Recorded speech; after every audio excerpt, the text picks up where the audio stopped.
ಬೇಸಿಗೆ ಕಾಲದಲ್ಲಿ ಬುಜ್ಜಿ ಬನ್ನುವಿನ ನಿದ್ರೆ. ಅದು ಬೇಸಿಗೆ ಕಾಲ ಅನ್ನೋದ್ರಿಂದ ಹಗಲಲ್ಲಿ ಹೊರಗಡೆ ಬಿಸಿಲಲ್ಲಿ ಕಷ್ಟಪಟ್ಟು ದುಡಿದು ಬರುವ ಪಕ್ಷಿಗಳಿಗೆ ರಾತ್ರಿಯಲ್ಲಿ ಸರಿಯಾಗಿ ನಿದ್ರೆ ಮಾಡಕ್ಕಾಗ್ತಿತ್ತಿಲ್ಲ. ಫ್ಯಾನ್ ಓಡ್ತಾ ಇದ್ರೂ ಕೂಡ ಬಿಸಿಗಾಳಿನೇ ಬರ್ತಾ ಇತ್ತು. ಸಮ್ಮರ್ ಹಾಲಿಡೇಸ್ ಅನ್ನೋದ್ರಿಂದ ಬುಜ್ಜಿ ಹಾಗೂ ಬನ್ನು ಇಬ್ರು ಕೂಡ ಹಗ್ಲಿಡಿ ಆಟಾಡ್ಬಿಟ್ಟು ಮನೆಗೆ ಬಂದ್ರೆ ರಾತ್ರಿ ಮಲ್ಕೊಳ್ಳಕ್ಕೆ ಅವ್ರಿಗೆ ಸರಿಯಾಗಿ ನಿದ್ರೇನು ಬರ್ತಾ ಇರ್ಲಿಲ್ಲ. ಒಂದಿನ ರಾತ್ರಿ ಸಮಯ 9 ಗಂಟೆಗೆ ಬನ್ನಗಿಳಿ ಹಾಗೂ ಬುಜ್ಜಿಗುಬ್ಬಚ್ಚಿ ಇಬ್ರು ಅವರ ತಾಯಿಯಂದಿರ ಆದ ಚೋಟಿಗಿಳಿ ಹಾಗೂ ಟುನಿ ಹತ್ರ ಈ ರೀತಿ ಹೇಳಿದ್ರು. ಅಮ್ಮ, ಮನೆಯೊಳಗೆ ತುಂಬಾನೇ ಬಿಸಿ ಆಗ್ತಿದೆ, ಉಸಿರಾಡಕ್ಕೆ ಕೂಡ ಆಗ್ತಿಲ್ಲಮ್ಮ. ನನಗೆ ಮನೆಯೊಳಗೆ ತುಂಬಾನೇ ಬೆವರ್ತಾ ಇದೆ. ಮನೆಯೊಳಗೆ ನನ್ನಿಂದ ನಿದ್ರೆ ಮಾಡಕ್ಕಾಗ್ತಿಲ್ಲ. ಅಮ್ಮ, ಮನೆಯೊಳಗೆ ಕೂಡ ಹಾಗೇನೇ ಇದೆ. ಎಷ್ಟು ಫ್ಯಾನ್ ಹಾಕಿದ್ರು ಕೂಡ ಗಾಳಿ ಬಿಸಿ ಬಿಸಿಯಾಗಿ ಬರ್ತಾ ಇದೆ. ಅದಕ್ಕೆ ಹೊರಗಡೆ ಜಗಲಿ ಮೇಲೆ ಮಲ್ಕೊಳ್ಳೋಣ ಅಂತಿದ್ದೀನಿ. ಏನು, ಹೊರಗಡೆ ಮಲಗ್ತೀರಾ? ಬೇಡ ಬೇಡ, ಹೊರಗಡೆ ತುಂಬಾನೇ ಅಪಾಯಗಳು ಜಾಸ್ತಿ ಇದೆ. ನಾನು ಒಂದು ಸಣ್ಣ ಫ್ಯಾನ್ ಹಾಕ್ತೀನಿ, ನೀವು ಮನೆಯೊಳಗೆ ಮಲ್ಕೊಳ್ಳಿ. ಹೌದು ಬನ್ನು, ಹೊರಗಡೆ ಮಲಗಿ ನಿದ್ರೆ ಮಾಡೋದು ತುಂಬಾ ಅಪಾಯನೇ. ಹೊರಗಡೆ ಹುಳ ಅವೆಲ್ಲ ಬರುತ್ತೆ. ನಾವು ಮನೆಯೊಳಗೆ ಬಾಗಿಲು ತೆರೆದಿಟ್ಟು ಒಳಗೆ ಮಲ್ಗೋಣ. ಅಮ್ಮ ಪ್ಲೀಸ್ ಅಮ್ಮ, ನಾನು ಮನೆಯೊಳಗಡೆ ಮಲ್ಗೋದಿಲ್ಲ, ಹೊರಗಡೆನೆ ಮಲ್ಕೋತೀನಿ. ನನಗೆ ಮನೆಯೊಳಗೆ ಮಲಗಿದ್ರೆ ನಿದ್ರೆ ಬರಲ್ಲ. ನಾಳೆ ಬೆಳಿಗ್ಗೆ ಬೇರೆ ಬೇಗ ಎದ್ದೇಳ್ಬೇಕು. ನನಗೆ ಮ್ಯಾಚ್ ಇದೆ, ಅದರಿಂದ ನಾನು ಚೆನ್ನಾಗಿ ನಿದ್ರೆ ಮಾಡಿ ಎದ್ದೇಳ್ಬೇಕು. ಅಮ್ಮ ಪ್ಲೀಸ್ ಅಮ್ಮ, ಹೊರಗಡೆ ಸೊಳ್ಳೆ ಎಲ್ಲ ಕಚ್ಚೋದಿಲ್ಲ. ನಾವು ಸೊಳ್ಳೆ ಪರ್ದೆ ಹಾಕೊಂಡು ನಿದ್ರೆ ಮಾಡ್ತೀವಿ. ಹೊರಗಡೆ ಬೆಳಕಿದೆ, ಸ್ಟ್ರೀಟ್ ಲೈಟ್ ಇದೆ ಅಮ್ಮ, ಕತ್ತಲೇನೂ ಇಲ್ಲ. ಏನ್ ಲೂಸಿ, ಇವರು ಹೇಳೋ ಮಾತನ್ನೇ ಕೇಳ್ತಾ ಇಲ್ಲ. ಹೌದು ಲೂಸಿ, ಒಳಗಡೆ ಬಿಸಿ ಗಾಳಿ ಬೀಸ್ತಾ ಇದೆ. ಸರಿ, ಹೊರಗಡೆನೆ ಮಲ್ಕೊಳ್ಳಿ, ಮಂಚನ ತಗೊಂಬಂದು ಹೊರಗೆ ಹಾಕೋಣ. ಹೌದು ತುನಿ, ಮನೆಯೊಳಗೆ ಬಿಸಿ ಜಾಸ್ತಿನೇ ಇದೆ. ಮಕ್ಕಳನ್ನ ಹೊರಗಡೆ ಮಲಗಿಸಿ ನಾವು ಮಾತ್ರ ಹೇಗೆ ಮನೆಯೊಳಗೆ ಮಲಗೋದು? ಲೇ ಬನ್ನು, ಒಳಗೋಗಿ ದಿಂಬೆಲ್ಲ ತಗೊಂಬಾರೋ. ಬುಜ್ಜಿ ಹಾಗೂ ಬನ್ನು ಇಬ್ರು ಸಂತೋಷವಾಗಿ ಮಲ್ಗಕ್ಕೆ ಬೇಕಾಗಿರುವ ಎಲ್ಲ ವಸ್ತುಗಳನ್ನ ತಗೊಂಡ್ ಬಂದ್ರು. ಚೋಟು, ಟುನಿ, ಬುಜ್ಜಿ, ಬನ್ನು ಅವರ ಮನೆಯ ಮುಂದ್ಗಡೆ ಇದ್ದ ಖಾಲಿ ಮೈದಾನದಲ್ಲಿ ಮಂಚ ಹಾಕೊಂಡು ತಲೆಗೆ ದಿಂಬಿಟ್ಕೊಂಡು ಬೆಡ್ಶೀಟ್ನ ಹೊತ್ಕೊಂಡು ಮಲಗಿದ್ರು. ದೊಡ್ಡವರು ಹಗಲಿಡಿ ಕೆಲಸ ಮಾಡಿದ್ರಿಂದ ಅವ್ರಿಗೆ ತುಂಬಾ ಟಯರ್ಡ್ ಆಗಿತ್ತು. ಆದ್ರಿಂದ ಮಲಗಿದ ತಕ್ಷಣನೇ ಅವರು ನಿದ್ರೆ ಮಾಡಕ್ ಶುರು ಮಾಡಿದ್ರು. ಆದ್ರೆ ಚಿಕ್ಕ ಮಕ್ಕಳಾದ ಬನ್ನು ಹಾಗೂ ಬುಜ್ಜಿ ಇಬ್ರಿಗೂ ಆಟ ಆಟ ಅಂತ ಅವರಿಬ್ರು ರಾತ್ರಿ ಇಡೀ ನಿದ್ರೆ ಮಾಡದೆ ಮಾತಾಡ್ತಾನೆ ಇದ್ರು. ಅವಾಗ ಬುಜ್ಜಿ ಬನ್ನು ಹತ್ರ, ಲೇ ಬನ್ನು, ನಿದ್ರೆ ಮಾಡ್ಬಿಟ್ಟಿ ಅಕ್ಕಣೋ? ಇಲ್ಲ ಬುಜ್ಜಿ, ಈ ತಂಪಾದ ಗಾಳಿಗೆ ನಿದ್ರೆ ಬರ್ತಾ ಇಲ್ಲ. ತುಂಬಾನೇ ಚೆನ್ನಾಗಿದೆ.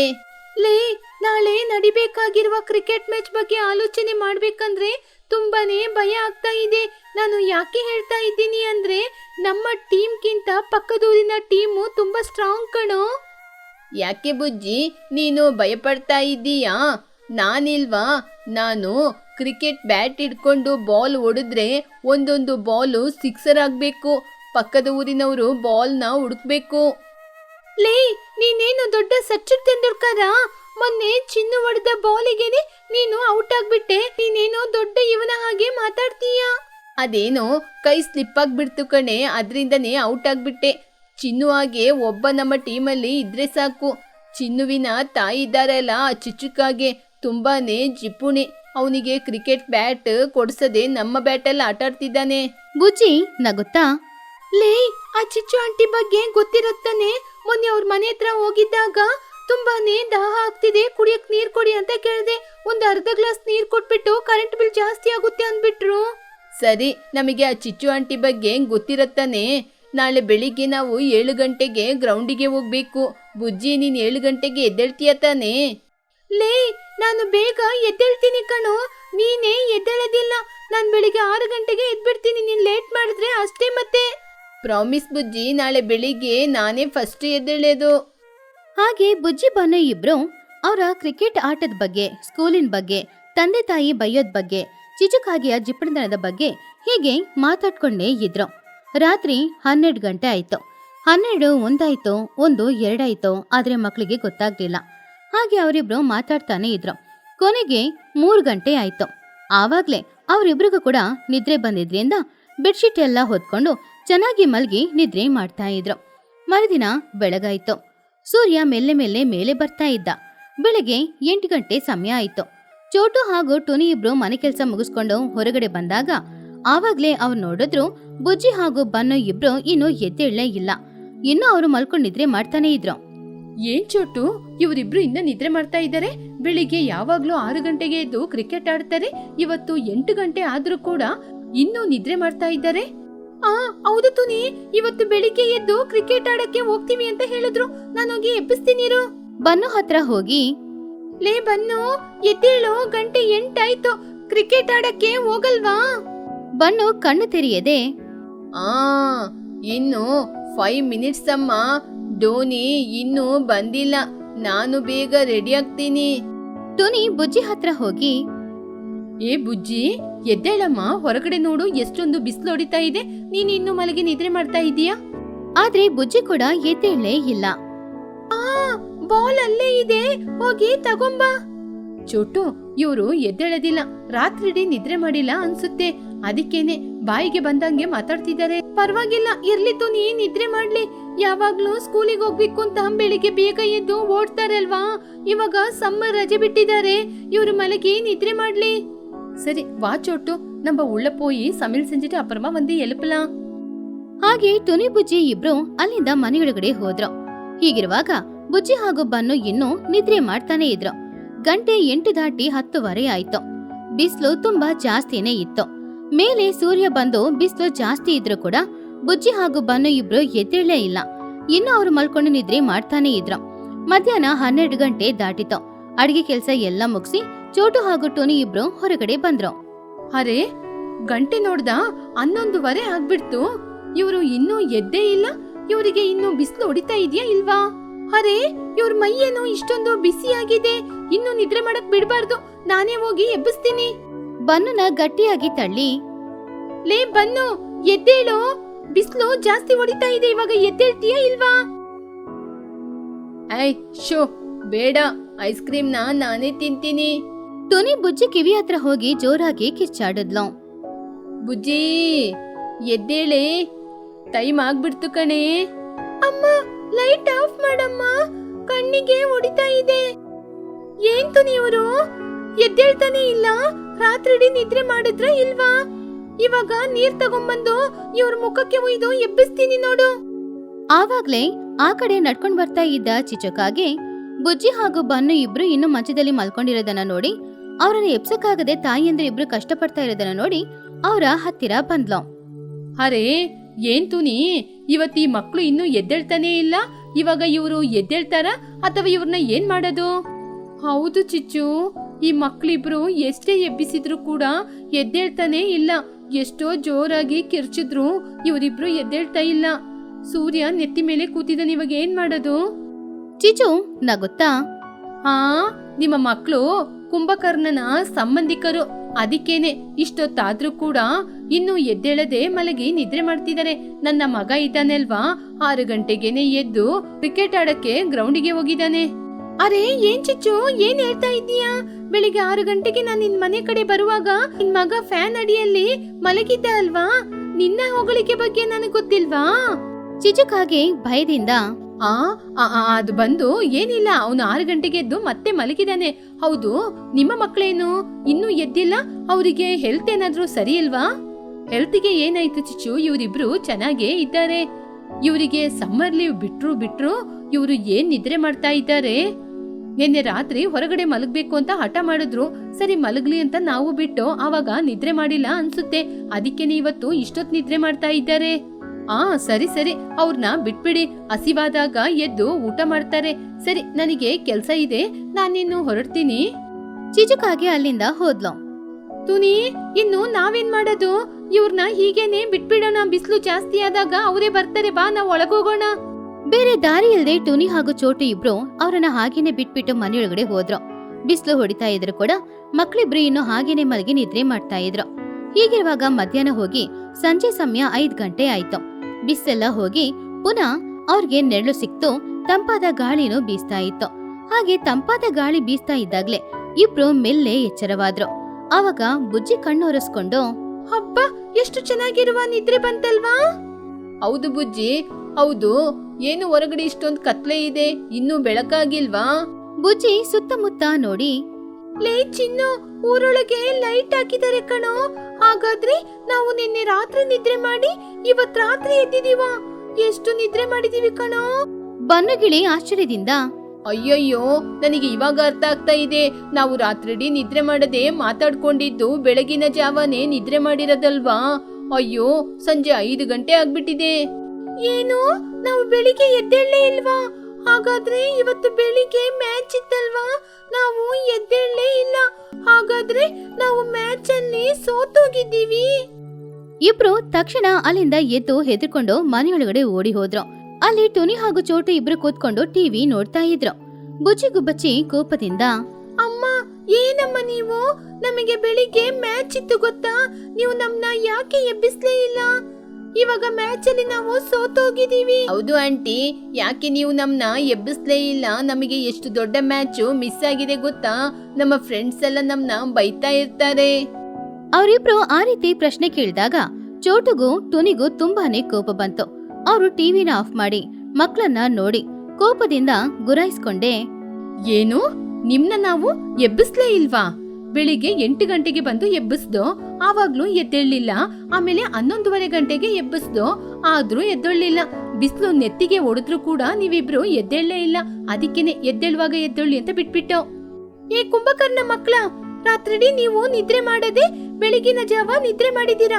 ನಿಜ ಹೇಳಿ, ರಾತ್ರಿಡೀ ನೀವು ನಿದ್ರೆ ಮಾಡದೆ ಬೆಳಿಗ್ಗೆ ಎಷ್ಟು ಗಂಟೆಗೆ ಮಲಗಿದ್ರಿ? ಬನ್ನಗಿಳಿ ಹೆದರ್ಕೊಂಡು ಅದು ನಾವು ರಾತ್ರಿಡೀ ಕ್ರಿಕೆಟ್ ಮ್ಯಾಚ್ ಬಗ್ಗೆ ಮಾತಾಡ್ಕೊಂಡು ಟೈಮೇ ಗೊತ್ತಾಗದೆ ಬೆಳಿಗ್ಗೆ 3 ಗಂಟೆಗೆ ಮಲಗಿದ್ದು. 3 ಗಂಟೆಗ? ಅಷ್ಟೊತ್ತು ಏನ್ರೋ ಮಾತಾಡ್ತಾ ಇದ್ರಿ? ಪ್ರಪಂಚನ ಹೇಗೆ ಕೆಳಗೆ ಬೀಳ್ಸೋಣ ಅಂತನಾ? ಅಲ್ಲ ಕಣ್ರೋ, 3 ಗಂಟೆಗೆ ಮಲಗಿದ್ರೆ 6 ಗಂಟೆಗೆ ಹೋಗುವ ಮ್ಯಾಚಿಗೆ ಹೇಗೆ ಹೋಗ್ತೀರಾ? ನಿಮಗೆ ತಕ್ಕ ಕೆಲ್ಸನೇ ಆಗಿದೆ. ಬುಜ್ಜಿ ಬೇಜಾರಿಂದ ಸಾರಿ ಅಮ್ಮ, ನಮ್ಮ ತಪ್ಪಿಂದಾನೆ ನಾವಿವತ್ತು ಲೇಟ್ ಆಗಿ ಎದ್ದು ನಮ್ಮ ಮ್ಯಾಚ್ ನ ಮಿಸ್ ಮಾಡ್ಕೊಂಡು ನಮ್ಮ ಫ್ರೆಂಡ್ಸ್ ಎಲ್ಲ ಇನ್ ಮುಂದೆ ನಮ್ನ ಮ್ಯಾಚ್ ಗೆ ಸೇರ್ಸಲ್ಲ, ನಮ್ನ ಬೈತಾರೆ. ನಿಮಗೆ ತಕ್ಕ ಪಾಠನೇ ಇವತ್ತು ನಡೆದೋಗಿದೆ. ನೀವು ರಾತ್ರಿ ಸರಿಯಾಗಿ ನಿದ್ರೆ ಮಾಡದಿರೋದ್ರಿಂದ ತಾನೇ ಇವತ್ತು ನೀವಿಬ್ರು ನಿಮ್ಮ ಮ್ಯಾಚ್ ನ ಕಳ್ಕೊಂಡಿದ್ದೀರಾ. ಹೌದು, ಇವತ್ತು ನಮ್ಮ ತಪ್ಪಿಂದಾನೆ ನಮಗೆ ದೊಡ್ಡ ನಷ್ಟ ಆಗಿರೋದು. ಇನ್ ಮುಂದೆ ನಾವು ಹೊರಗಡೆ ನಿದ್ರೆ ಮಾಡೋದಿಲ್ಲ. ಮನೆಯೊಳಗೆ 9 ಗಂಟೆಗೆ ರಾತ್ರಿ ಮಲಗಿ ಬೆಳಿಗ್ಗೆ 6 ಗಂಟೆಗೆ ಎದ್ದೇಳ್ತೀವಿ. ಅಮ್ಮ, ನಮಗೆ ತುಂಬಾನೇ ಅಳು ಬರ್ತಾ ಇದೆ. ನಾವು ಮಾಡಿದ ತಪ್ಪಿಗೆ ನಮ್ ಟೀಮ್ ಲೀಡರ್ ಚಿನ್ನು ಹತ್ರ ಹೋಗಿ ನಾವು ಸಾರಿ ಕೇಳಿ ಬರ್ತೀವಿ. ಟುನಿ ನಗುತ್ತಾ ಹಾ, ಹೋಗಿ ಬೈಸ್ಕೊಳ್ಳಿ. ಬೆಳಿಗ್ಗೆಯಿಂದ ಚಿನ್ನು 10 ಸಲ ಬಂದು ನೋಡಿದಾನೆ. ಇನ್ ಮುಂದೆ ನೀವು ಅವನ್ ಟೀಮಿಗೆ ಬೇಡ ಅಂತ ಹೇಳ್ಬಿಟ್ಟು ಬೇರೆ ಹೋಗಿದಾನೆ. ಅಯ್ಯಯ್ಯೋ, ಇನ್ ಮುಂದೆ ರಾತ್ರಿ 9 ಗಂಟೆಗೆಲ್ಲ ನಾನು ಮಲಗಿ ನಿದ್ರೆ ಮಾಡ್ತೀನಿ. ಹಾಗೆ ಬುಜ್ಜಿ ಬನ್ನು ಇಬ್ರು ನಿದ್ರೆ ಮಾಡ್ಬೇಕಾಗಿರೋ ಸಮಯದಲ್ಲಿ ನಿದ್ರೆ ಮಾಡದೆ ಕತೆ ಮಾತಾಡ್ತಾ ಇದ್ದಿದ್ರಿಂದ ಅವರ ಫೇವ್ರೆಟ್ ಕ್ರಿಕೆಟ್ ಮ್ಯಾಚ್ ಅನ್ನ ಅವರು ಮಿಸ್ ಮಾಡಿದ್ರು. ಆ ದಿನದಿಂದ ತಂದೆ ತಾಯಿ ಹೇಳಿದ ಮಾತನ್ನ ಕೇಳಿ ಸಮಯಕ್ಕೆ ಸರಿಯಾಗಿ ಊಟ ಮಾಡಿ ನಿದ್ರೆ ಮಾಡಿ ಒಳ್ಳೆ ಮಕ್ಕಳಾಗಿ ಬದಲಾದ್ರು. ಮೀನುಗಾರನ ಅದೃಷ್ಟ. ಮಹಿ ಹದ್ದಿಗೆ ಇಬ್ರು ಸೊಸೆಯಂದಿರು. ದೊಡ್ಡ ಸೊಸೆಯ ಹೆಸರು ಟುನಿ, ಚಿಕ್ಕ ಸೊಸೆಯ ಹೆಸರು ಚೋಟು. ಅವರಿಬ್ಬರ ಗಂಡಂದಿರು ದುಬೈಯಲ್ಲಿ ಕೆಲಸ ಮಾಡ್ತಾ ಇದ್ರು. ಅವರಿಬ್ರು ಊರಲ್ಲಿದ್ದಾಗ ನದಿಗೆ ಹೋಗಿ ಮೀನ್ ಹಿಡ್ಕೊಂಡ್ ಬಂದು ಅದನ್ನ ಸಂತೆಯಲ್ಲಿ ಮಾರಿ ಕೈ ತುಂಬಾ ಹಣ ಸಂಪಾದನೆ ಮಾಡ್ತಿದ್ರು. ಹೀಗಿರುವಾಗ ಅವರಿಬ್ರು ದುಬೈಗೆ ಹೋದ್ಮೇಲೆ ಮೀನ್ ಹಿಡಿಬೇಕಾಗಿರೋ ಆ ಜವಾಬ್ದಾರಿ ಇವಾಗ ಟುನಿ ಹಾಗೂ ಚೋಟು ಹತ್ರ ಇತ್ತು. ಅವರು ಮನೆ ಕೆಲ್ಸನ ನೋಡಿ ಮಕ್ಕಳನ್ನ ನೋಡ್ಕೊಂಡು ನದಿಗೆ ಹೋಗಿ ಮೀನ್ ಹಿಡಿಯೋದಂದ್ರೆ ತುಂಬಾ ಕಷ್ಟ ಆಗ್ತಿತ್ತು. ಆದ್ರಿಂದ ದಿನ ಸ್ವಲ್ಪ ಮೀನನ್ನ ಮಾತ್ರ ಅವರು ಹಿಡ್ಕೊಂಡ್ ಬಂದು ಮಾರಿ ಹಣ ಸಂಪಾದನೆ ಮಾಡ್ತಿದ್ರು. ಆದ್ರೆ ಒಂದಿನ ಅವರು ಕಮ್ಮಿಯಾಗಿ ಮೀನ್ ಹಿಡ್ಕೊಂಡ್ ಬಂದಿದ್ದನ್ನ ನೋಡಿ ಅವ್ರ ಅತ್ತೆ ತುಂಬಾ ಕೋಪದಿಂದ ಏನೇ ತುನಿ, ಲೂಸಿ, ನೀವು ಏನ್ರೇ ಇಷ್ಟು ಕಡಿಮೆ ಮೀನ್ ತಂದಿದ್ದೀರಾ? ನಿಮ್ ಗಂಡಂದಿರು ಮೀನ್ ಹಿಡಿಯಕ್ಕೆ ಹೋಗುವಾಗ ಗುಂಪಾಗಿ ಮೀನ್ ತರ್ತಾ ಇದ್ರು. ನೀವೇನಂದ್ರೆ ಸ್ವಲ್ಪ ಮೀನ್ ತರ್ತಾ ಇದ್ದೀರಾ? ನೀವು ನಿಜವಾಗ್ಲೂ ಮೀನ್ ಹಿಡಿಯಕ್ಕೆ ಹೋಗ್ತಾ ಇದ್ದೀರಾ ಅಥವಾ ನದಿ ದಡದಲ್ಲಿ ಕೂತ್ಕೊಂಡು ಮಾತಾಡ್ತಾ ಇರ್ತೀರಾ? ಇಷ್ಟೊಂದ್ ಮೀನ್ ತಂದಿದ್ದೀರಲ್ಲ, ಇದು ವ್ಯಾಪಾರಕ್ಕೆ ಸಾಕಾಗುತ್ತಾ? ಅತ್ತೆ, ನಾವು ಬೇಕು ಅಂತ ಈ ರೀತಿ ಮಾಡ್ತಾ ಇಲ್ಲ. ಮನೆಯಲ್ಲಿ ಅಡಿಗೆ ಮಾಡಿ ಪಾತ್ರೆ ತೊಳೆದು ಮಕ್ಕಳನ್ನೆಲ್ಲ ರೆಡಿ ಮಾಡಿ ಆಮೇಲೆ ಮೀನ್ ಹಿಡಿಯಕ್ಕೆ ಹೋಗುವಾಗ ಸಮಯ ಆಗ್ಬಿಡುತ್ತೆ. ಆವಾಗ್ಲೇ ನಮಗೆ ತುಂಬಾನೇ ಸುಸ್ತಾಗಿರುತ್ತೆ. ಬಿಸ್ಲಲ್ಲಿ ಹೋಗಿ ಮೀನ್ ಹಿಡಿಯೋದು ಅಂದ್ರೆ ನಮಗೂ ಆಗೋದಿಲ್ಲತ್ತೆ. ಬಿಸ್ಲಿಗೆ ಮೀನೆಲ್ಲ ನೀರೊಳಗೆ ಹೋಗ್ಬಿಡುತ್ತೆ. ನಾವು ಎಷ್ಟೇ ಕಷ್ಟಪಟ್ರು ಮೀನ್ ಮಾತ್ರ ಮೇಲೆ ಬರದೇ ಇಲ್ಲ. ಹೌದತ್ತೆ, ತುನಿ ಅಕ್ಕ ಹೇಳೋದು ನಿಜಾನೇ. ಮಕ್ಕಳಿಗೆ ರೆಡಿ ಮಾಡಿ ಅವರಿಗೆ ಊಟ ಮಾಡಿಸಿ ನಾವು ಹೋಗುವಾಗ ತುಂಬಾ ಸಮಯ ಆಗುತ್ತೆ. ಬಲೆ ಹಾಕಕ್ಕೆ ಕೂಡ ನಮಗೆ ತಾಕತ್ತಿರ್ಬೇಕಲ್ವಾ? ತುಂಬಾ ಸುಸ್ತಾಗಿ ಕೆಲ್ಸಕ್ಕೆ ಹೋಗುವಾಗ ನಮಗೆ ಆಯಾಸ ಆಗ್ಬಿಡುತ್ತೆ. ಅವಾಗ ತಾಕತ್ತೇ ಬರೋದಿಲ್ಲ. ಅದರಿಂದ ಮೀನ್ ಕೂಡ ಸಿಗ್ತಾನೆ ಇಲ್ಲತ್ತೆ. ಹೌದಾ?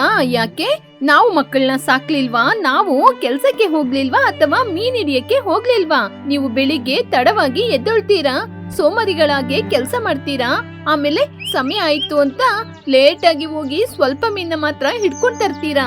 ಅದ್ರಿಂದ ತಾನೇ ಮೀನು ಸಿಗದೇ ಇಲ್ಲ. ಇಲ್ಲಿ ನೋಡಿ, ವ್ಯಾಪಾರಕ್ಕೆ ನಮಗೆ ಮೀನ್ ಬೇಕೇ ಬೇಕು. ನಾಳೆಯಿಂದ ಈ ರೀತಿ ಮೀನ್ ತಂದ್ರೆ ನಿಮ್ನ ಮನೆಯಿಂದ ಹೊರಗಡೆ ಕಳಿಸ್ತೀನಿ.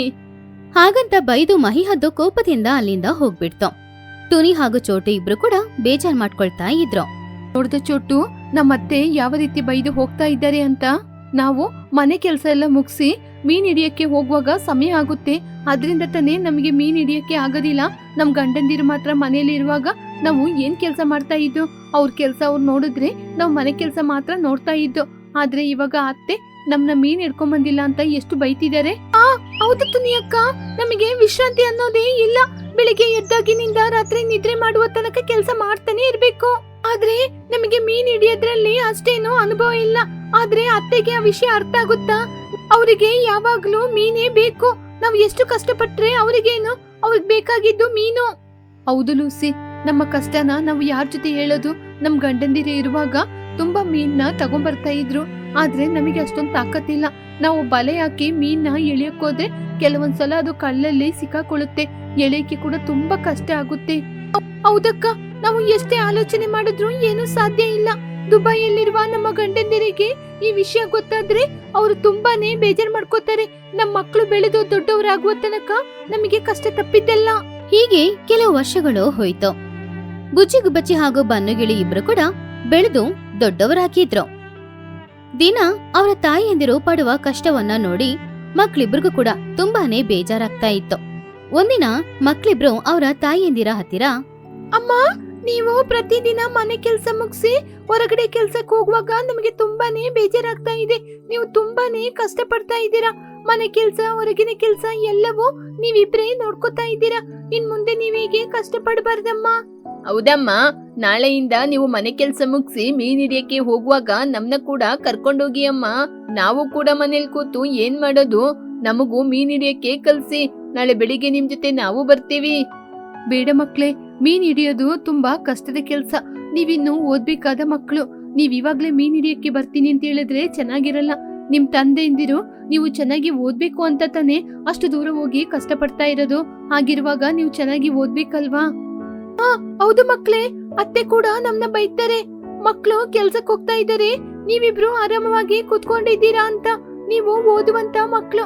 ಈ ಸಮಯದಲ್ಲಿ ನೀವು ಓದ್ಬೇಕೇ ವಿನಃ ನಮ್ ಜೊತೆ ಕೆಲ್ಸಕ್ ಬರ್ಬಾರ್ದು. ಆದ್ರೆ ಅಮ್ಮ, ನೀವಿಬ್ರು ತುಂಬಾ ಮೀನ್ ಹಿಡಿಯಕ್ಕೆ ಕಷ್ಟ ಪಡ್ತಾ ಇದ್ದೀರಲ್ವಾ? ನಾವಿಬ್ರು ಕೂಡ ಇದ್ರೆ ನಿಮಗೆ ಸಹಾಯ ಆಗುತ್ತೆ ಅಲ್ವಾ? ಅಜ್ಜಿ ಪ್ರತಿದಿನ ನಿಮ್ನ ಬೈತಾ ಇರ್ತಾರೆ, ಅದು ನಮಗೆ ಇಷ್ಟ ಇಲ್ಲ. ನಾವು ಕೂಡ ನಿಮ್ ಜೊತೆ ಬಂದ್ರೆ ಅಜ್ಜಿ ನಿಮ್ನ ಬೈಯಲ್ಲ ಅಲ್ವಾ? ಪರವಾಗಿಲ್ಲ ಮಕ್ಳೇ, ನಾವು ಹೇಗಾದ್ರೂ ಕಷ್ಟಪಟ್ಟು ಮೀನ್ ಹಿಡಿತೀವಿ. ಆದ್ರೆ ನೀವು ಮಾತ್ರ ಚೆನ್ನಾಗಿ ಓದ್ಬೇಕು. ನೀವು ಯಾವತ್ತೂ ಕೂಡ ನದಿ ಹತ್ರ ಬರ್ಬಾರ್ದು. ನದಿ ಎಷ್ಟೊಂದು ಆಳ ಇದೆ ಅಂತ ಯಾರಿಗ್ ಗೊತ್ತು? ಬಂದು ಏನಾದ್ರೂ ಅಪಾಯ ಆದ್ರೆ? ಮಕ್ಳಿಬ್ರು ಎಷ್ಟೇ ಕೇಳಿದ್ರು ಟುನಿ ಹಾಗೂ ಚೋಟು ಅವರನ್ನ ಮೀನ್ ಹಿಡಿಯಕ್ಕೆ ಕಳಿಸ್ಲೇ ಇಲ್ಲ. ಹೀಗೆ ದಿನಗಳು ಹೋಗ್ತಾ ಇತ್ತು. ಒಂದಿನ ಬೆಳಗ್ಗೆ ಏನಾಯ್ತು ಅಂತ ಗೊತ್ತಿಲ್ಲ, ಟುನಿಗೆ ತುಂಬಾನೇ ಜ್ವರ ಹೊಡಿತಾ ಇತ್ತು. ಅದು ಅಲ್ಲದೆ ಚೋಟಿಗೆ ತುಂಬಾನು ತಲೆನೋವು ಇತ್ತು. ಚೋಟು, ಇವತ್ ನನಗೆ ತುಂಬಾನೇ ಜ್ವರ ಹೊಡಿತಾ ಇದೆ. ನನ್ ಮೈಯಲ್ಲಿ ಶಕ್ತಿ ಕೂಡ ಇಲ್ಲ. ನನಗೆ ಕೆಲ್ಸಕ್ಕೂ ಹೋಗಕ್ಕಾಗಲ್ಲ. ಇವಾಗ ಏನ್ ಮಾಡೋದು? ನಡಿಯಕ್ಕೂ ಆಗಲ್ಲ. ನನ್ ತಲೆ ಒಡೆದೋಗೋ ರೀತಿ ಇದೆ ತುನಿ ಅಕ್ಕ. ತಲೆ ತುಂಬಾನೇ ನೋವಾಗ್ತಾ ಇದೆ. ಕಣ್ಣೆಲ್ಲ ಕತ್ತಲಾಗ್ತಾ ಇದೆ. ನಾನೊಬ್ಳೆ ಹೋಗಿ ಹೇಗೆ ಮೀನ್ ಹಿಡಿಯೋದು? ಇವತ್ ನಾನ್ ಕೂಡ ಹೋಗಲ್ಲ. ಸರಿ, ಇವತ್ತು ಮೀನ್ ಹಿಡಿಯಕ್ಕೆ ಹೋಗೋದ್ ಬೇಡ. ಅತ್ತೆ ಜೊತೆ ನಿಧಾನವಾಗಿ ಹೇಳೋಣ. ನಮಗೆ ಹೇಗೋ ಮೈಗೆ ಹುಷಾರಿಲ್ಲ ಅಲ್ವಾ? ಅತ್ತೆ ಜೊತೆ ಇದೇ ಮಾತನ್ನು ಹೇಳಿ ನೋಡೋಣ. ಅವ್ರು ಕೂಡ ಮನುಷ್ಯರೇ ಅಲ್ವಾ? ನಮ್ ಕಷ್ಟನ ಅರ್ಥ ಮಾಡ್ಕೋತಾರೆ. ಹಾಗಂತ ಅವರಿಬ್ರು ಮಾತಾಡ್ತಾ ಇದ್ದಾಗ ಒಳಗಡೆಯಿಂದ ಮಹಿಹದ್ದು ಕೋಪದಿಂದ ಹೊರಗಡೆ ಬಂತು. ಅವ್ರ ಆರೋಗ್ಯದ ಬಗ್ಗೆ ಕೂಡ ಏನೋ ಅಂದ್ಕೊಳ್ದೆ ಅವ್ರ ಹತ್ರ, ಏನ್ ತುನಿ, ಚೋಟು, ಇಷ್ಟೊತ್ತಾದ್ರೂ ಕೂಡ ನೀವು ನದಿ ಹತ್ರ ಹೋಗ್ಲೇ ಇಲ್ಲ. ಬೇಗ ಮೀನ್ ಹಿಡ್ಕೊಂಡ್ ಬಂದ್ರೆ. ಅಯ್ಯೋ ಅತ್ತೆ, ಇವತ್ ನಾವು ಮೀನ್ ಹಿಡಿಯಕ್ಕೆ ಹೋಗಲ್ಲ ಅತ್ತೆ. ನನಗೆ ತುಂಬಾನೇ ಜ್ವರ ಬಂದಿದೆ. ಚೋಟುಗೆ ಕೂಡ ತುಂಬಾನೇ ತಲೆನೋವು. ಅದರಿಂದ ನಮಗೆ ಎದ್ದು ನಿಲ್ಲಕ್ಕೆ ಕೂಡ ತುಂಬಾ ಕಷ್ಟ ಆಗ್ತಾ ಇದೆ. ಅದೆಲ್ಲ ನನಗ್ ಗೊತ್ತಿಲ್ಲ. ಇವತ್ತು ಮನೆಗೆ ಊರಿಂದ ಸಂಬಂಧಿಕರೆಲ್ಲ ಬರ್ತಾ ಇದ್ದಾರೆ. ಅವ್ರು ಬರುವಾಗ ಅವರಿಗೆ ಚೆನ್ನಾಗಿರುವ ಅಡಿಗೆ ಎಲ್ಲ ಮಾಡ್ಕೊಡ್ಬೇಕಲ್ವಾ? ನಾವು ಮೀನ್ ಹಿಡಿಯೋರು, ನಮ್ಮನೆಲ್ಲೇ ಮೀನ್ ಇಲ್ಲ ಅಂತ ಹೇಳಿದ್ರೆ ಅವ್ರು ನಮ್ ಬಗ್ಗೆ ಏನ್ ತಿಳ್ಕೊತಾರೆ? ಅತ್ತೆ ನಮಗೆ ಆರೋಗ್ಯ ಸರಿ ಇಲ್ಲತ್ತೆ. ನಾವು ಹೋಗಿ ಹೇಗತ್ತೆ ಮೀನ್ ಹಿಡಿಯೋದು? ಮೀನ್ ಹಿಡಿಯಕ್ ಹೋಗಿ ನಾವೆಲ್ಲಾದ್ರೂ ನೀರಲ್ಲಿ ಬಿದ್ದೋದ್ರೆ ಅದ್ರಿಂದನೇ ಇವತ್ತು ಯಾರ ಜೊತೆ ಆದ್ರೂ ಮೀನ್ನ ಕೇಳಿ ತಗೊಳ್ಳೋಣ. ಮೀನ್ನ ತಗೋತೀರಾ? ನಿಮಗೇನಾದ್ರೂ ಬುದ್ಧಿ ಇದೆಯಾ? ನಾವು ಮೀನ್ ವ್ಯಾಪಾರ ಮಾಡ್ತಾ ಇರೋರು. ನಾವು ಹೋಗಿ ಇನ್ನೊಬ್ರ ಜೊತೆ ಮೀನ್ನ ಸಾಲ ಕೇಳಕ್ಕಾಗುತ್ತಾ? ನನಗೆ ಅದೆಲ್ಲ ಗೊತ್ತಿಲ್ಲ. ನೀವಿಬ್ರು ಇವತ್ತು ಹೋಗಿ ದೊಡ್ಡ ದೊಡ್ಡ ಮೀನ್ನ ಹಿಡ್ಕೊಂಡ್ ಬರ್ಬೇಕು. ನಾನು ಮೀನ್ ಸಾರಿಗೆ ಬೇಕಾದ ಎಲ್ಲ ವ್ಯವಸ್ಥೆಯನ್ನು ಮಾಡ್ತೀನಿ. ಮಹಿಹದ್ದು ಕೋಪದಿಂದ ಅಲ್ಲಿಂದ ಹೋಯ್ತು. ಟುನಿ ಹಾಗೂ ಚೋಟುಗೆ ಏನ್ ಮಾಡೋದಂತಾನೆ ಅರ್ಥ ಆಗ್ಲಿಲ್ಲ. ಅವರಿಬ್ರು ತುಂಬಾನೇ ಬೇಜಾರ್ ಮಾಡ್ಕೊಳ್ತಿದ್ರು. ಇವಾಗ ಏನ್ ಮಾಡೋದು ಚೋಟು? ನನ್ನಿಂದ ಎದ್ದು ನಿಲ್ಲಕ್ಕೂ ಆಗ್ತಾ ಇಲ್ಲ. ಆದ್ರೆ ಅತ್ತೆ ಮಾತು ನೋಡ್ದ ಎಷ್ಟೊಂದು ಕಠಿಣವಾಗಿದೆ ಅಂತ. ನಾವು ಇದ್ದೀವ ಸತ್ತಿದೀವ ಅಂತ ಅವರಿಗೆ ಲೆಕ್ಕಕ್ಕೆ ಇಲ್ಲ. ಅಕ್ಕ ನನಗೆ ಅದೆಲ್ಲ ಗೊತ್ತಿಲ್ಲಕ್ಕ. ಆದ್ರೆ ಅತ್ತೆ ಹೇಳಿದ ಕೆಲ್ಸ ಮಾತ್ರ ನಾವು ಮಾಡೋದಿದ್ರೆ ಮನೆಗೆ ಬಂದ ಸಂಬಂಧಿಕರ ಮುಂದೆ ಮರ್ಯಾದೆ ಹೋಗುವ ರೀತಿ ಬೈತಾರೆ.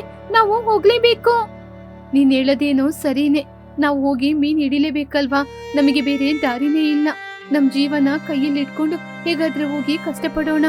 ಅವರಿಬ್ರು ಹಾಗೆ ಮಾತಾಡ್ತಾ ಇರೋದನ್ನ ಬುಜ್ಜಿ ಹಾಗೂ ಬನ್ನು ಇಬ್ರು ನೋಡ್ತಾನೆ ಇದ್ರು. ಅವ್ರಿಗೆ ತುಂಬಾನೇ ಬೇಜಾರಾಗ್ತಾ ಇತ್ತು. ತಕ್ಷಣ ಅವರಿಬ್ರು ತಾಯಿಯಂದಿರ ಹತ್ತಿರ ಹೋಗಿ, ಅಮ್ಮ ನೀವೇನು ದುಃಖ ಪಡ್ಬೇಡಿ. ಇವತ್ತು ನಾನು ಬನ್ನು ಹೋಗಿ ಮೀನ್ ಹಿಡ್ಕೊಂಡ್ ಬರ್ತೀವಿ. ನಿಮ್ಗೆ ಆರೋಗ್ಯ ಸರಿ ಇಲ್ಲ ಅಲ್ವಾ? ನಮ್ ಮೇಲೆ ನಂಬಿಕೆ ಇಟ್ಟು ನಮ್ನ ಕಳ್ಸಿ ಅಮ್ಮ. ಬುಜ್ಜಿ ನಿಮಗೆ ಬಲೆ ಹಾಕಕ್ಕೆ ಆಗೋದಿಲ್ಲ. ನಿಮಗೆ ಅಷ್ಟೊಂದು ಶಕ್ತಿ ಇರೋದಿಲ್ಲ. ನದಿ ಬೇರೆ ಆಳ ಇದೆ. ಅಲ್ಲೋದ್ರೆ ಅಪಾಯದಲ್ಲಿ ಸಿಕ್ಕಾಕೋತೀರಾ. ಅಮ್ಮ ನಮಗೆ ಮೀನ್ ಹಿಡಿಯಕ್ಕೆ ಗೊತ್ತಮ್ಮ. ನೀವು ಮೀನ್ ಹಿಡಿಯಕ್ಕೆ ಹೋಗುವಾಗ ನಾವು ಕೂಡ ನಿಮ್ ಜೊತೆ ಬರ್ತೀವಲ್ವಾ? ಎಷ್ಟೋ ಸಲ ನಿಮಗೆ ಗೊತ್ತಿಲ್ಲದೆ ನಮ್ಮ ಸ್ನೇಹಿತರ ಜೊತೆ ಸೇರಿ ನಾವು ಕೂಡ ಮೀನ್ ಹಿಡಿಯಕ್ಕೆ ಹೋಗಿದೀವಿ. ಆದ್ರೆ ಅತ್ತೆ ಇವತ್ತು 2 ಮಡಿಕೆ ಮೀನ್ನ ಕೇಳಿದರೆ ಅದು ತುಂಬಾನೇ ಭಾರ ಆಗಿರುತ್ತೆ. ಅಷ್ಟು ದೊಡ್ಡ ಮೀನುಗಳನ್ನ ನಿಮ್ಮಿಂದ ಎತ್ಕೊಂಡ್ ಬರಕ್ ಆಗುತ್ತಾ? ಅಯ್ಯೋ ಅಮ್ಮ ನಮಗೆ ಶಕ್ತಿ ಇದೆ. ನಾವು ಬೆಳ್ದಿದೀವಿ. ನಾವೇನು ಚಿಕ್ಕ ಮಕ್ಕಳಲ್ಲ. ಮನೆಗೆ ಬಂದ ಸಂಬಂಧಿಕರ ಮುಂದೆ ಅಜ್ಜಿ ನಿಮ್ನ ಬೈದ್ರೆ ನಿಮ್ಮ ಮರ್ಯಾದೆ ಹೋಗ್ಬಾರ್ದು. ನಾವಿಬ್ರು ಹೇಗಾದ್ರೂ ಮಾಡಿ ದೊಡ್ಡ ದೊಡ್ಡ ಮೀನ್ನ ತರ್ತೀವಿ. ಹೌದು ದೊಡ್ಡಮ್ಮ, ನಾವು ಹೋಗಿ ಮೀನ್ನ ಹಿಡ್ಕೊಂಡ್ ಬರ್ತೀವಿ. ನೀವಿಬ್ರು ಆಯಾಸವಾಗಿದೆ ಅಲ್ವಾ? ಮಲ್ಕೊಂಡು ರೆಸ್ಟ್ ಮಾಡಿ. ನಾವು ಹೋಗಿ ಮೀನ್ ಹಿಡ್ಕೊಂಡ್ ಬರ್ತೀವಿ. ಮಕ್ಳಿಬ್ರು ಅಷ್ಟು ಹಠ ಹಿಡಿದಿದ್ರಿಂದ ಟುನಿಗೂ ಚೋಟುಗೂ ಕೂಡ ಬೇರೆ ದಾರಿ ಇಲ್ಲ ಅನ್ನೋದ್ರಿಂದ ಅವರು ಒಪ್ಕೊಂಡ್ರು. ಹಾಗೆ ಅವರಿಬ್ರು ಮೀನ್ ಹಿಡಿಯೋದಕ್ಕೋಸ್ಕರ ಹೋದ್ರು. ಬನ್ನು ಇವತ್ತು ನಮ್ಮ ಅಮ್ಮಂದಿರಿಗೆ ನಾವು ಸಹಾಯ ಮಾಡ್ಬೇಕು. ಪ್ರತಿದಿನ ಪಾಪ ಅಲ್ವಾ, ಅವ್ರು ಎಷ್ಟು ಕಷ್ಟ ಪಡ್ತಾರೆ. ನಾವು ನೋಡ್ತಾ ಇದೀವಲ್ವಾ, ಅವರಿಗೆ ಯಾವಾಗ್ಲೂ ನೆಮ್ಮದಿನೇ ಇಲ್ಲ. ಹೌದು ಬುಜ್ಜಿ, ಇವತ್ತಾದ್ರೂ ಅಮ್ಮಂದಿರು ನೆಮ್ಮದಿಯಾಗಿ ಇರ್ಲಿ. ನಾವಿಬ್ರು ಹೋಗಿ ಅಜ್ಜಿ ಬೈಯಕ್ಕೆ ಮುಂಚೆ ಬೇಗ ಬೇಗ ದೊಡ್ಡ ದೊಡ್ಡ ಮೀನ್ನ ಹಿಡ್ಕೊಂಡು ಮನೆಗೆ ಬಂದ್ಬಿಡೋಣ. ಹೌದು ಬಾ. ಆಳ ಇರುವ ಜಾಗದಲ್ಲಿ ಬಲೆ ಹಾಕೋಣ. ಅಜ್ಜಿ ಹೇಳಿದ ರೀತಿ ಅಲ್ಲೇ ತಾನೇ ದೊಡ್ಡ ದೊಡ್ಡ ಮೀನ್ ಸಿಗೋದು. ಇಬ್ರು ಒಟ್ಟಿಗೆ ಸೇರಿ ಬಲೆನ ಹಾಕಿದ್ರು. ಸ್ವಲ್ಪ ಸಮಯದಲ್ಲೇ ಬಲೆ ತುಂಬಾ ಭಾರವಾಗಿ ಇಳಿಯಕ್ಕೆ ಶುರುವಾಯ್ತು. ಇಬ್ರು ಒಬ್ರಿಗೊಬ್ರು ಸಪೋರ್ಟ್ ಮಾಡ್ಕೊಂಡು ಆ ಬಲೆನ ಹೊರಗಡೆ ತೆಗೆದ್ರೆ ಅದರಲ್ಲಿ ಸುಮಾರು ದೊಡ್ಡ ಮೀನುಗಳು ಸಿಕ್ಕಿತ್ತು. ಬುಜ್ಜಿ ನೋಡ್ದ ಎಷ್ಟು ಮೀನುಗಳ ನಾವು ಹಾಕಿದ ಮೊದಲ ಬಲೆಗೇನೆ ಎಷ್ಟೊಂದು ಮೀನ್ ಸಿಕ್ಕಿದೆ. ಅಮ್ಮನವರು ನೋಡಿದ್ರೆ ಸಂತೋಷ ಪಡ್ತಾರೆ. ಹೌದು ಕಣ ಬನ್ನು. ಅಮ್ಮಂದಿರು ಮೀನ್ ಹಿಡಿಯಕ್ಕೆ ಹೋಗುವಾಗ ಹೇಳ್ತಾರಲ್ವಾ ತುಂಬಾ ಕಷ್ಟ ಆಗುತ್ತೆ ಅಂತ. ಅವಾಗ ಅರ್ಥ ಆಗಲ್ಲ. ಇವಾಗ ನೋಡ್ದಾಗ ಗೊತ್ತಾಗ್ತಾ ಇದೆ. ಪಾಪ ಅಲ್ವಾ, ಮೀನುಗಳನ್ನ ಎಳೆಯೋದು ತುಂಬಾ ಕಷ್ಟ. ಮೀನುಗಳು ತುಂಬಾನೇ ಭಾರ ಆಗಿದೆ. ಹಾಗೆ ಅವರಿಬ್ರು ಪುನಃ ಬಲೆ ಹಾಕಿ ಬಲೆಯಲ್ಲಿ ಮೀನುಗಳನ್ನ ತೆಗ್ದು ಅದನ್ನ ಬುಟ್ಟಿಯಲ್ಲಿ ಹಾಕೊಳ್ತಾ ಇದ್ರು. ಹೀಗಿರುವಾಗ ಮನೆಯಲ್ಲಿ ಟುನಿ ಹಾಗೂ ಚೋಟು ಇಬ್ರು ಮೀನ್ ಹಿಡಿಕೆ ಹೋದ ಮಕ್ಳು ಇನ್ನೂ ವಾಪಸ್ ಬರ್ಲಿಲ್ಲ ಅಂತ ಹೆದರ್ಕೊಳ್ತಾ ಇದ್ರು. ಆವಾಗ ರಾತ್ರಿಯ ಸಮಯ. ಮಕ್ಳಿಬ್ರು ಬುಟ್ಟಿ ತುಂಬಾ ಮೀನುಗಳನ್ನ ತಗೊಂಡ್ ಬಂದಿದ್ದನ್ನ ನೋಡಿ ಅವರಿಬ್ರು ತುಂಬಾನೇ ಸಂತೋಷ ಪಟ್ರು. ಅಮ್ಮ ನೋಡಿದ್ರ ಎಷ್ಟು ದೊಡ್ಡ ದೊಡ್ಡ ಮೀನುಗಳನ್ನ ತಂದಿದೀವಿ ಅಂತ. ನಮ್ಮ ಸಂಬಂಧಿಕರಿಗೆ ಬೇಕಾದಷ್ಟು ಮೀನ್ನ ತಂದಿದೀವಿ. ಅಮ್ಮ ನೋಡಮ್ಮ ಎಷ್ಟೊಂದು ಮೀನುಗಳಿದೆ ಅಂತ. ಈ ಮೀನುಗಳನ್ನ ನೋಡಿ ಅಜ್ಜಿ ಏನ್ ಹೇಳ್ತಾರೆ ಅಂತ ನಾವು ಕೂಡ ನೋಡ್ತೀವಿ. ನೋಡಿ ನಮಗೆ ಸಂತೋಷ ಆಗ್ತಿದೆ. ಟುನಿ ಸಂತೋಷದಿಂದ ಅಳುತ್ತಾ, ನಿಜವಾಗ್ಲೂ ನೀವು ಇಷ್ಟೊಂದು ಮೀನ್ ತಂದಿದ್ದೀರಾ. ನಾವು ಒಂದಿನ ಕೂಡ ಇಷ್ಟೊಂದು ಮೀನ್ನ ತಂದಿಲ್ಲ. ಹಾಗಾದ್ರೆ ನೀವು ಇವತ್ತು ಎಷ್ಟು ಕಷ್ಟಪಟ್ಟಿರ್ತೀರಾ. ಹೌದು ಮಕ್ಳೇ, ನಮ್ ಪ್ರಾಣನ ನಮಗೆ ತಿರುಗಿಸಿ ಕೊಟ್ಟಿದ್ದೀರಾ. ನಿಮಗೆ ಏನು ಆಗ್ಲಿಲ್ಲ ಅಲ್ವಾ? ನೀರಲ್ಲಿ ಏನು ನೀವು ಬೀಳ್ಲಿಲ್ಲ ತಾನೇ? ಇಲ್ಲಮ್ಮ, ನಮಗೆ ಏನು ಆಗ್ಲಿಲ್ಲ. ನಾವು ಚೆನ್ನಾಗಿದ್ದೀವಿ. ನೀವು ಸಂತೋಷ ಪಟ್ರಲ್ವಾ? ನಮಗೆ ಅಷ್ಟೇ ಸಾಕು. ಮನೆಗ್ ಬಂದಿರುವ ಸಂಬಂಧಿಕರ ಮುಂದೆ ನಮ್ಮ ಮರ್ಯಾದೆ ಹೋಗ್ಲೇಬಾರ್ದು. ನಿಮ್ಮಿಬ್ರಿಂದ ಇವತ್ ನಾವು ದೊಡ್ಡ ಗಂಡಾಂತರದಿಂದ ತಪ್ಪಿಸ್ಕೊಂಡಿದ್ದೀವಿ. ಇವತ್ ಮಾತ್ರ ನಾವು ಮೀನ್ನ ತರದಿದ್ದಿದ್ರೆ ಅತ್ತೆ ನಮ್ನ ಎಷ್ಟು ಬೈತಾ ಇದ್ರು. ಅಮ್ಮ ಇವಾಗ್ಲಾದ್ರೂ ಅರ್ಥ ಆಗ್ತಾ ಇದೀಯಾ? ನಮ್ಮಿಂದ ಮೀನ್ ಹಿಡಿಯಕ್ಕೆ ಸಾಧ್ಯ ಅಂತ ನಾಳೆ ನೀವು ಮೀನ್ ಹಿಡಿಯಕ್ಕೆ ಹೋಗುವಾಗ ನಾವು ಕೂಡ ನಿಮ್ ಜೊತೆ ಬರ್ತೀವಿ. ನೀವು ಶಾಲೆಗೆ ಹೋಗ್ಬೇಕಲ್ವೇನ್ರು? ನೀವು ಹೋಗದಿದ್ರೆ ಆಮೇಲೆ ಓದಕ್ಕಾಗಲ್ಲ. ಅಮ್ಮ, ಬೆಳಿಗ್ಗೆ ಹೇಗೋ ನಮ್ ಕೈಯಿಂದ ಆಗೋದಿಲ್ಲ, ಆದ್ರೆ ಸಂಜೆ ಸ್ಕೂಲ್ ಬಿಟ್ ಬಂದ ನಂತರ ನಿಮ್ ಜೊತೆ ನಾವು ಕೂಡ ವ್ಯಾಪಾರಕ್ಕೆ ಬರ್ತೀವಿ. ಶಾಲೆ ಎಲ್ಲ ಮುಗ್ಮೇಲೆ ನಿಮ್ ಜೊತೆ ನಿಮ್ಗೆ ಸಹಾಯ ಮಾಡ್ತೀವಮ್ಮ. ಸರಿ, ಆದ್ರೆ ಸ್ವಲ್ಪ ಹುಷಾರಾಗಿರ್ಬೇಕು. ನಾವೆಲ್ಲರೂ ಜೊತೆ ಸೇರಿ ಕೆಲ್ಸವನ್ನು ಮಾಡ್ಕೊಳ್ಳೋಣ. ಆ ದಿನ ರಾತ್ರಿ ಎಲ್ರೂ ಸಂತೋಷವಾಗಿ ಅಡಿಗೆ ಮಾಡಿದ್ರು. ಮನೆಗೆ ಬಂದ ನೆಂಟ್ರು ಆಹಾರ ತುಂಬಾ ಚೆನ್ನಾಗಿದೆ ಅಂತ ಹೇಳಿದ್ರು.